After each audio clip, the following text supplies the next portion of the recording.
All right, everybody, welcome back to Boisterous. I'm Briette.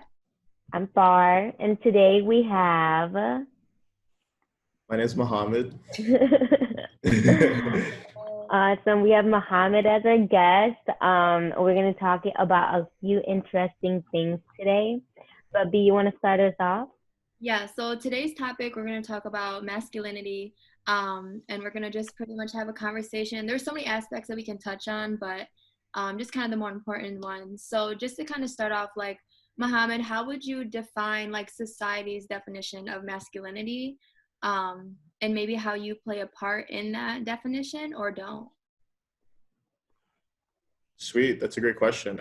I would say that there's this tendency to understand masculinity as something that is opposite to femininity. Yeah, so I wouldn't say that it is something that is opposite to femininity. They do conflict in a lot of ways, but I would say it's the issue with masculinity is it's really, I think, wrapped around certain gender expectations, and that is pretty much the driver behind the idea of what masculinity is. A lot of men I know, and a lot of men that I'm sure you guys know, probably have this idea that like masculinity is attached to not only tasks and responsibilities, but ways of performance and the ways that they behave around other people. And so I think personally the reason this conversation is important is to understand like how can we move away from this and how is it damaging us in certain ways, as well as like what does that look like societally. Mm-hmm. So, like Mohammed, for me, I know, like, I have so many questions for you as a woman. I mean, we share the same kind of not background culturally, but religiously. We kind of share this similar background. And from a woman's perspective, in my previous videos, I talked on the subject of the woman's role and how patriarchal Islamic culture can be. And it's not Yeah. because of the religion, it's because of the culture, right? So I definitely Mhm. want to dive into that, and I want to see your perspective of growing in that. Like, you see the toxicity in it, but like, how did you acknowledge it and then transform yourself to, like, be accountable for the actions that you take, and like be accountable to continuously progress and not like go back to the easy ways, go back to being like, well, I can do this because I'm a guy. And also I want to like pick your brain on like, so be asked you what your definition of masculinity is. How do you think, what do you think is the stereotype that's constantly prevalent in masculinity across the globe, not just the West and not just the East, but like all together? Sorry, that was loaded. I would say the stereotypes that are true universally are definitely, I would say presence is a big one, like having this sort of this energy when you're walking to them and everyone just like needs to address it. I would say power or strength, respectively. And I would say for sure being able to not just have influence, but to be successful in a lot of ways, right?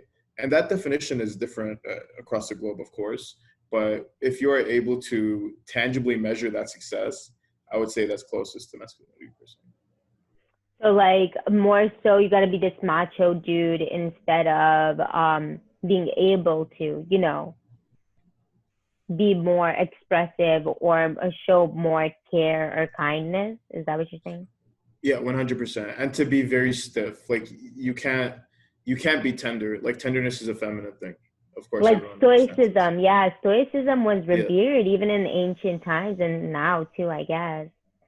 yeah, So, Mohammed, do you for feel sure. like you fit into those like ideas of masculinity at all? I would say, and I think this is where it's interesting. I would say that I fit into some of those, and I'd say that maybe I make an effort to not fit into some of those. Mhm. Um, I would say for a large part of my life, I was pressured to fit into those. Therefore, like I'm a product of that like expectation in a lot of ways. But as far as, for example, like fashion, my interest in fashion, my interest in, for example, cooking, like these stereotypes are things that, especially in the Western world, are very negative, right?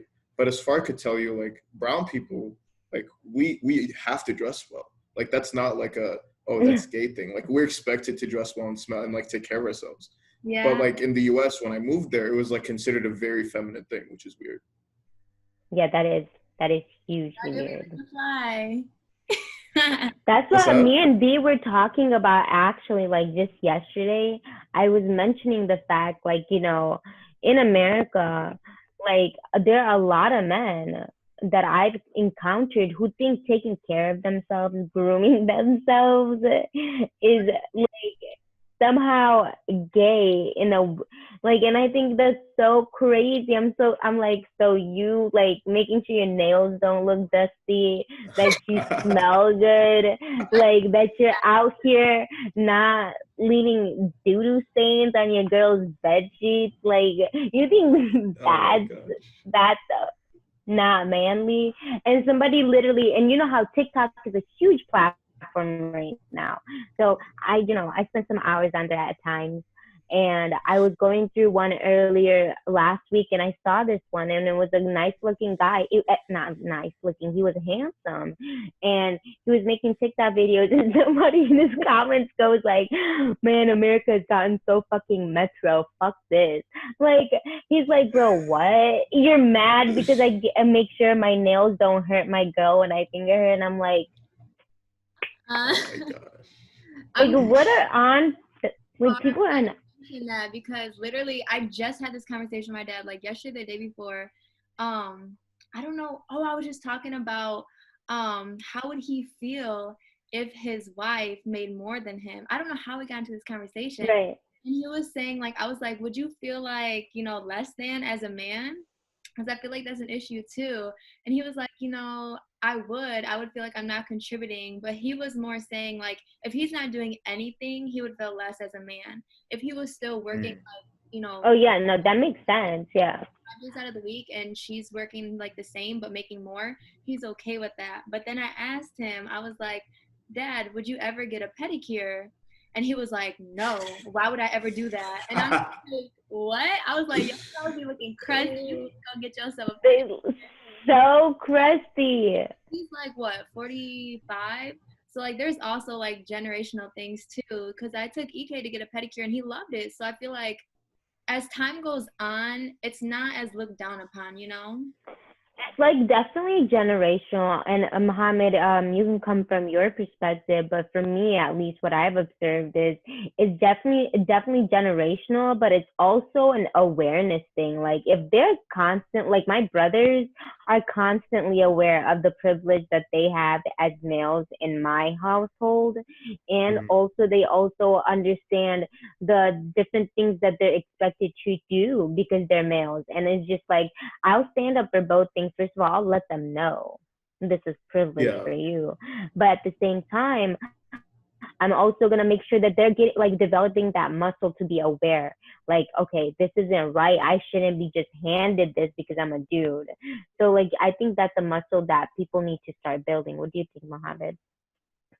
I agree with that. And I think on my part, I've heard a lot of conversations that sound a little bit like this, like people who sort of say, oh, well, am I supposed to reject the roles that I have and the privilege that I have to like empower women? Like, am I supposed to just take an L? Like, I don't think that's necessarily the way to go. And I'm glad that you brought that up because this is especially true in the Middle East, right? Like, there's many rising opportunities for women who want to work, but they're like, oh man, like if I work, like what's gonna happen with food and like the house and like Mm-hmm. nah, like I'm not gonna do that, right? So as a guy, like if you're unaware of that situation, it's easy for you to just brush it off as like, oh, women don't want to work, right? Right. But it's what's true is that society is much more encouraging of a woman that stays home than it is of a man that stays home, regardless of what we want things to look like, right? And so, for example, in my life, what I try to do is like my sister is an employee, full-time employee. My mom has a lot of like errands to run for the house, and she basically runs the house because my dad's not like around. And so I try my best to do the like feminine tasks, like wash dishes and cook and stuff. Not because like I enjoy doing them, but because it allows women to complete those tasks that Right. empowers them in different ways, right? Love It's that. about it's about creating space in some ways, I believe. Right. No, that's awesome. Yeah, I definitely agree with that.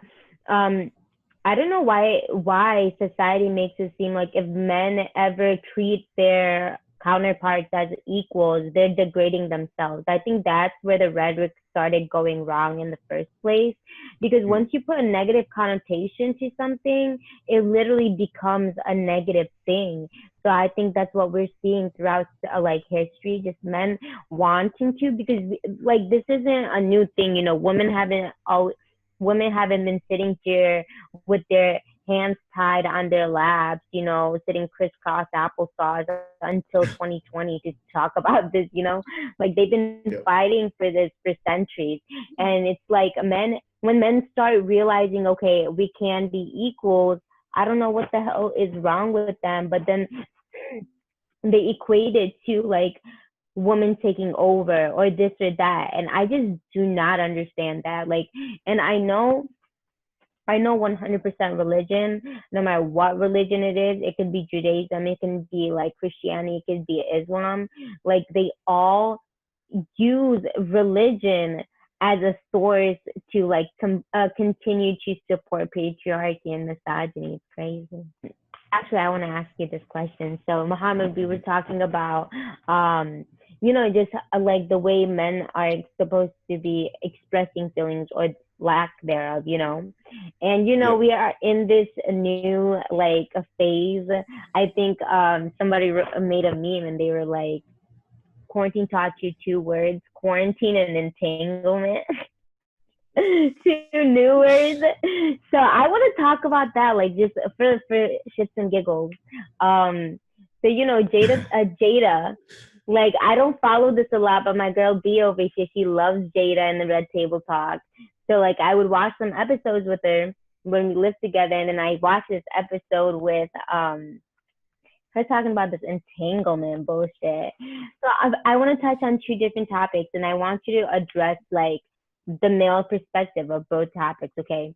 So like Mm-hmm. I want to first touch on this topic, like starting off. So Jada cheated on Will and called this shit some entanglement, and used like her, for me, this is my perspective. Like good for her, like she came out, she just said this.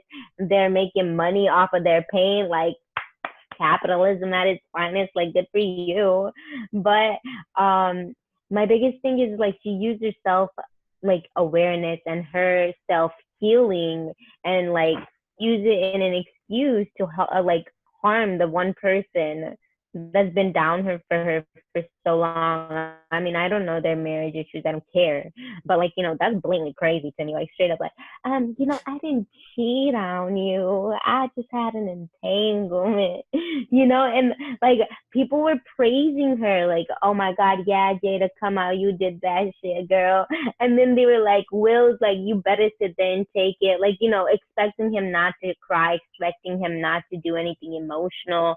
Like people are making memes talking about he has all his shit on Loki. His hoes are in check. Like having this expectation that a dude shouldn't be surprised if his woman came out. That's like the respectful way. Like to me, that's also like not misogynistic. I would say that's just no, it would be misogynistic because misogynistic is oppressing a group of people because they don't want you to, yeah, whatever. But like, it's misogynistic on the female, like not the female's part, but like women who think like that as well. You know what I mean? So I want you to speak on that. Sorry. So I just watched that video like a couple of days ago. I thought it was hilarious. I don't really care for the Red Table. Like it's interesting, but yeah. I think the reason I was really into it is because like people were talking about like the Will Smith crying meme or whatever, and like him just being really upset. Yeah. And what's really important, I think, is that people recognize that he looked sad and they were like, "Yo, that's fair," right? I think that's pretty rare. Like usually people are like, "Dude, whatever," like he'll move on from it, like he'll find someone else, kind of thing, right? Right. But also beyond that, I think there's a part of it that also ties into mental health in some ways, right? And I'll get to the dual standards later on, but the fact that she's like, "Oh, I was in a rough spot. This was kind of something that I did." That's like, okay, if you had your mental health issues, you're literally using other people as coping mechanisms. Exactly. Like, that's like you can hash it out with get someone onto the Red Table Talk, like have those conversations, or bring in like a therapist or something. But to go and to have an affair with her son's friend is extremely weird. People in comments were like, dude, if Will had an affair with like Willow's friend, Yo, like that would be so that'd weird. be literally pedophilia. I would consider pedophilia. I don't Guys, care if they she's were 19. separated. Like they were straight up separated. So what is this cheating talking? Okay, because No, I get that. No, like I get that, but like for me, it's not about that. Like first of all, Hollywood relationships are crazy as hell to me. Like the only one Yeah. I believe in is Jay-Z and Beyonce, and even then Jay-Z foul. Jay-Z foul as fuck for cheating on Beyonce, because who the fuck does he think he is? I mean, he's the GOAT, but at the same time. right now. But anyways, No way. I love it. but my biggest thing is just like I was saying something, but I forgot. So keep going. You were talking about celebrity relationships. So I'm curious, Spray. I have a question. I have a question. So where do we think this is a double standard? In what respect? I'm curious to what you guys think.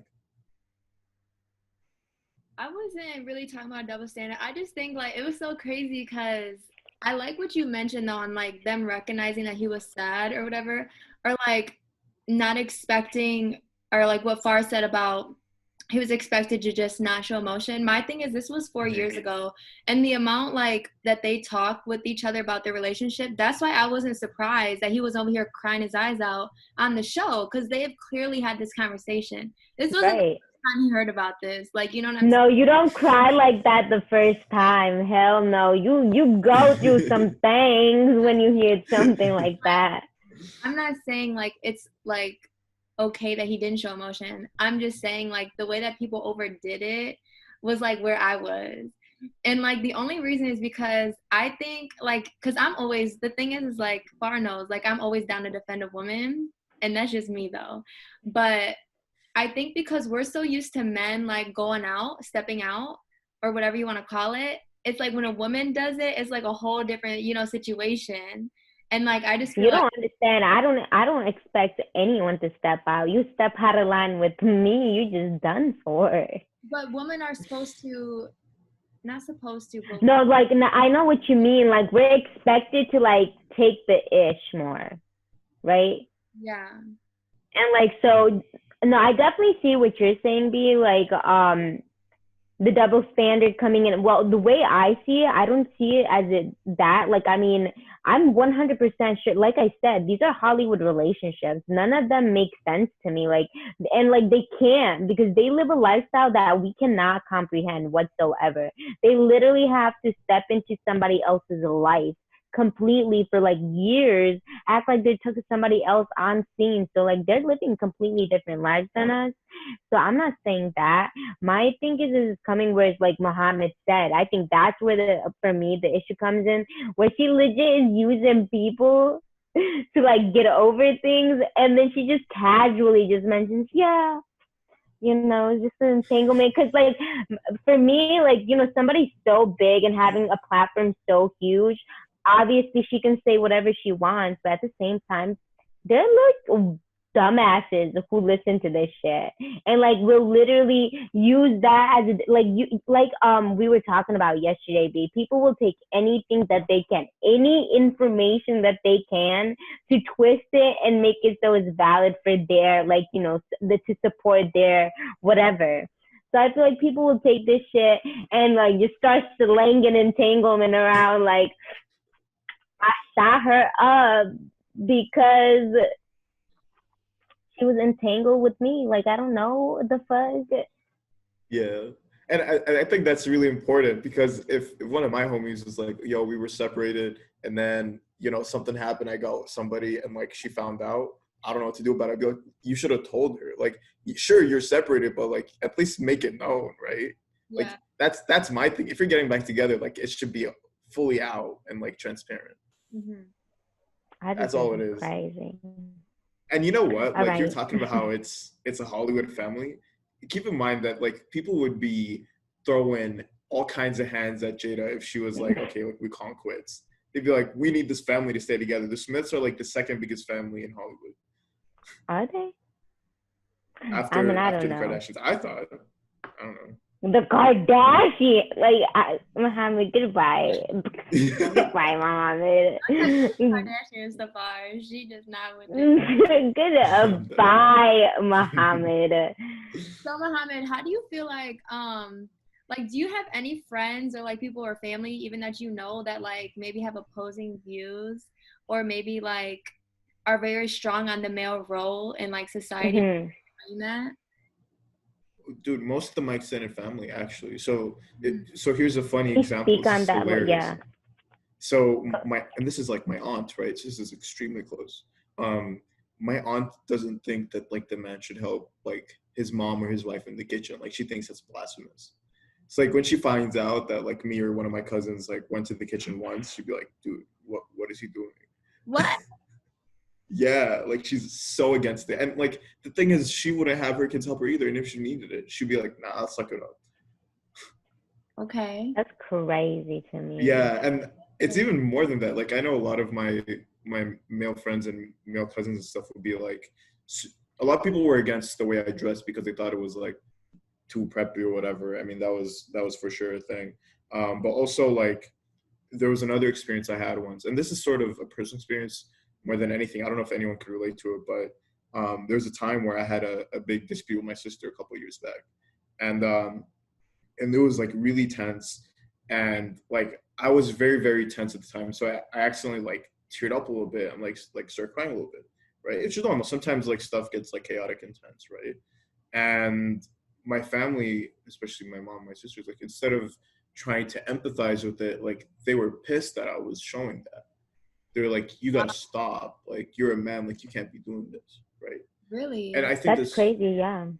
yeah, and that's the thing, right? Is like, how are you responding to the only instance of sympathy that you'll get from man with anger, and then expect him to not be angry later in his life? I was like, I was like, I was thinking about that when we were talking about this yesterday. We have a book club, and we were while we were waiting, we were just talking about everything. And also, I'm like in this like I don't know, I might have mentioned it, but I'm like in this mafia phase. So like I'm just crazy into like watching things about like the cartels and stuff.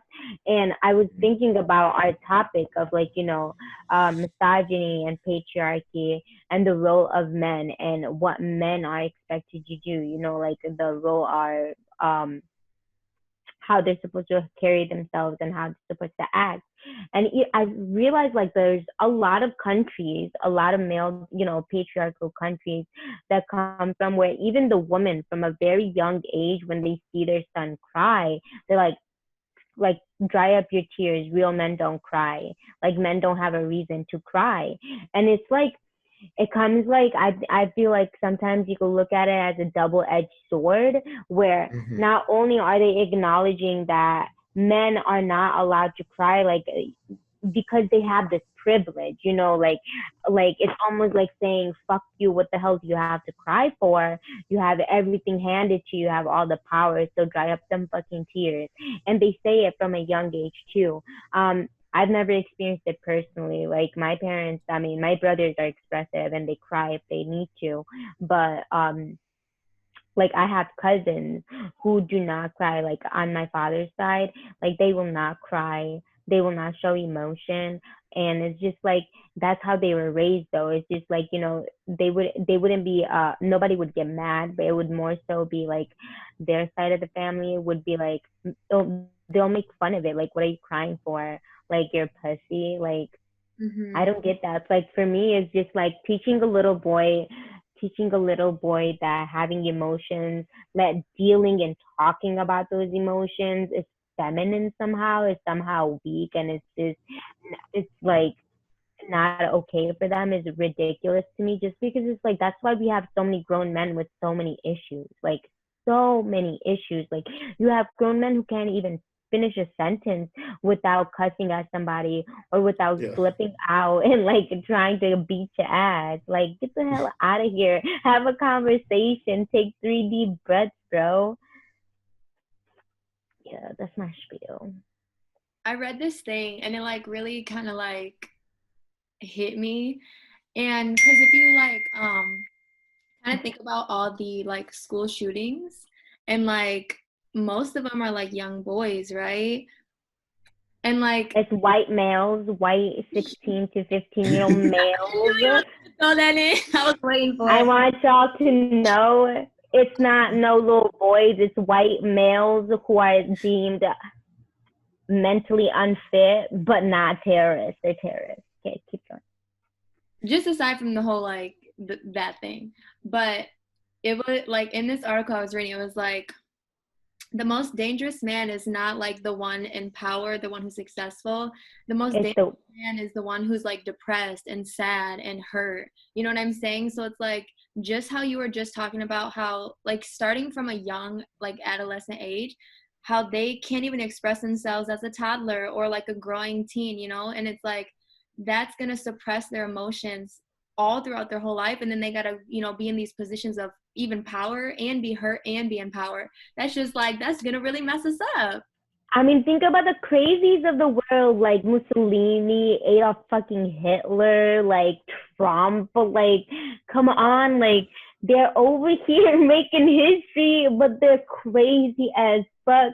And honestly, I think the whole human race is crazy as fuck because we keep electing them into power.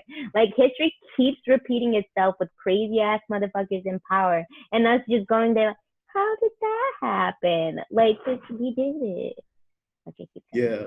And I would argue that most of the biggest misconception is that these issues are like, what is it called? Like they're isolated issues, right? Like this No. idea of like, but the reality is like they play into the gender issues even more, and there are many women who play into that even more because they're so comfortable with that kind of thing, Yes. right? But like it takes awareness on both sides to be like, okay, like this is an issue that's creating, like for example, the aggression, right? If you're a woman, a mother, and you teach your son that they shouldn't cry, and then they grow up and beat their wife if they cry, that's a byproduct of your own teaching, right? And like sure, we can all say that at some point you have to hold yourself accountable and undo those type of narratives, but not everyone is capable of doing so. Yeah. Right? Like some 100%. people, yeah, some people perpetuate it further and then teach their own kids, and here we are today, right? Bigotry at its finest. Yeah, Yeah, honestly, seriously. personally, just kind of like what you said, taking responsibility. I was kind of just reflecting like about how I can contribute to masculinity and like holding even a man or like men that I see to a certain standard because of my own like idea of what a man should be. You know what I'm saying? So I definitely think like personally I can kind of work on myself with that, and kind of like what you said, when you have children and having them grow up and like having to not like have them fit into those certain boxes at such a young age too. So I feel like we all kind of like, even as a man, like would you say like you kind of contribute to that as well? I would say I don't know, it's hard for me to say so, right? Because at some point I think we it's all in our imagination as far as understanding how our roles are being enforced. I think there's some things that are hard to understand as far as masculinity goes, because in my circle, the men I know, they would probably tell you that I don't expect anything of them, but I also don't expect anything of people across the gender binary to begin with, right? And so I think personally the problem is with social pressure more than it is personal expectation. And I do think this is especially powerful in pluralistic societies like Arab societies and Latino societies and Asian societies. Is people expect you to raise your child as a man, and when you don't, you'll get like backlash about it, right? Yeah. And so in the same way, like if I had friends who weren't masculine, like in the US, nobody would care, right? That's like, sure, you can have friends that are gay, like you can have friends who are whatever. But if someone came up to me and was like, yo, like let's say if you were dating a guy, right? And your friends were like, your guy, he stays at home, he's a bum, he's not competitive, he's not buff. Like what would you say? What would you say in response to that? Right? I think that's where you can hold yourself accountable. Right. Okay. No, I definitely I think the message that I love having that, like we talk about it all the time, me and B, like that we want a male perspective, because we always talk about our perspective, of course, and I love that we talk about our perspective. We're strong, independent female voices, but it's also very important to have that dialogue with your counterparts and seeing where they're coming from and taking account to what you guys are feeling as well. So we love the fact that we can make our platform like just for people to come on and talk about it. And I just want to leave off with the fact that like everything, we have to like constantly be aware of ourselves once we, and things are so uncomfortable. I was talking to somebody yesterday and they were like, that's uncomfortable. Why would I do it? Like, I mean, obviously, you like nobody wants to do anything uncomfortable, but you have to challenge yourself to go that, like, sit through something uncomfortable, like address the uncomfortable in life to actually grow.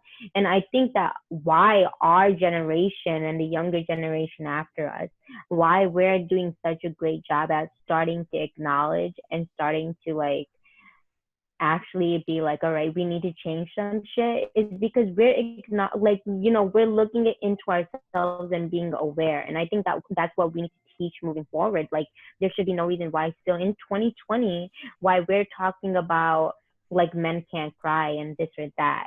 And, we also have to check ourselves. Like B said, I also catch myself saying stupid things. There's like, why would he do that? Like, that's not even manly. Like, yeah, we need to cut that shit out ourselves. I agree, and I do want to plug. I want to plug this really interesting resource. You guys could probably share the link or something. Yeah, It's we would definitely will. it's a TED talk, and there was this lady who was talking. She's like a very strong feminist advocate or feminism advocate, and she was talking about like her experience interviewing as a journalist men's rights advocates and men's rights leaders, and she talked about like a lot of the stuff she learned through like reaching out to the other side. And I want to challenge your views and challenge you guys to take away.